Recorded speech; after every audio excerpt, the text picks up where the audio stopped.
Vossa Excelência comentou na última audiência, e repisou hoje, que a proposição está fincada no fato de haver diversas ações judiciais favoráveis e o Poder Judiciário teria já definido a legalidade da atividade da Uber. Em primeiro lugar, eu entendo que não são decisões definitivas, todas elas ou monocráticas ou liminares, como é o caso de São Paulo, uma decisão liminar, e todas elas superficiais, e além de tudo sujeita a uma série de recursos. Por isso, eu prefiro acompanhar o entendimento do Supremo Tribunal Federal, para quem o argumento da livre iniciativa não pode ser utilizado em mercados regulados, como é o caso do táxi.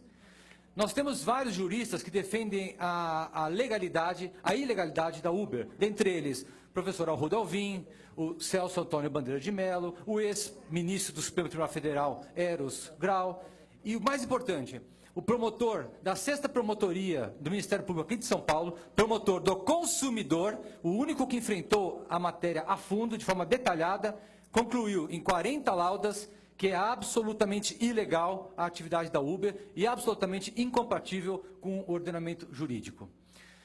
Outra questão, em relação ao substitutivo. O substitutivo é engraçado porque ele não comenta o transporte privado, embora no regulamento que está por vir, é isso que ele fará, com base no inciso 5º que o americano comentou. Esse substitutivo fala que se caracterizam as atividades de compartilhamento e de uso do viário urbano o transporte de utilidade pública. Ora, pública é aberto ao público. O que diz a lei do taxista? Transporte público individual é privativo do taxista. Só o taxista pode exercer essa atividade. A lei de mobilidade urbana também fala a mesma coisa. Quando conceitua o serviço de transporte público individual, é o veículo de aluguel utilizado para o transporte remunerado de passageiros. Em relação ao parecer do Procurador-Geral nos autos da ação direta de inconstitucionalidade, que o Giovanni comentou, na outra audiência, vereador, o senhor informou que havia um parecer pela inconstitucionalidade. Mas, na verdade, o senhor esqueceu de dizer que o parecer do Procurador-Geral de Justiça é no sentido da inconstitucionalidade da lei de autoria do vereador Adilson Amadeu, por conta do vício de invasão da competência. E é o mesmo sentido, é trânsito e transporte, competência da União. E a mesma linha deve ser adotada em relação a essa lei que os senhores estão debatendo aqui na Câmara. Um exemplo, como ficaria, tanto é necessária a competência da União Federal para legislar sobre trânsito e transporte, que como ficaria uma situação, por exemplo, de um passageiro que embarcar aqui em São Paulo, supostamente com base nesse regramento que os senhores propõem, e se dirige a uma cidade interior, na qual é cumprida a lei federal, a lei da mobilidade urbana, o Código Brasileiro de Trânsito, a lei de profissão de taxista, ele vai ser apreendido.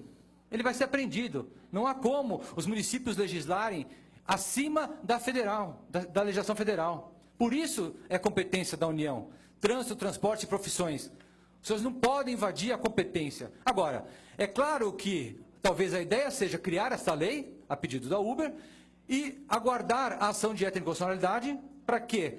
Para ganhar tempo até se tentar a mudança da lei federal, como estão tentando, através do projeto de lei do PLS 530. Lá sim, eles tentam criar a figura do transporte privado individual. Agora, se realmente aprovarem uma lei como essa, e criando o transporte privado individual, aí eu concordo. Aí tem que ser regulamentado. Agora, na lei de mobilidade urbana, na lei orgânica do município, no plano municipal de mobilidade recém-editado pelo prefeito, senhor Fernando Haddad, não há uma palavra sobre o transporte particular, sobre o uso de veículo particular.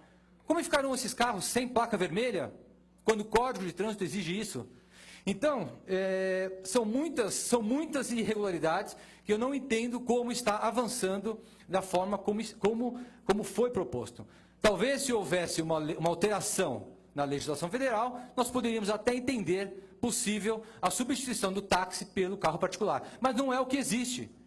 Então, enquanto não se revoga a lei, o Código de Trânsito Brasileiro, a Lei de Mobilidade Urbana Nacional, a lei que regulamenta a profissão do taxista, a lei orgânica do município e o próprio plano municipal de mobilidade urbana, eu entendo que esse tema não pode retornar a esse palco.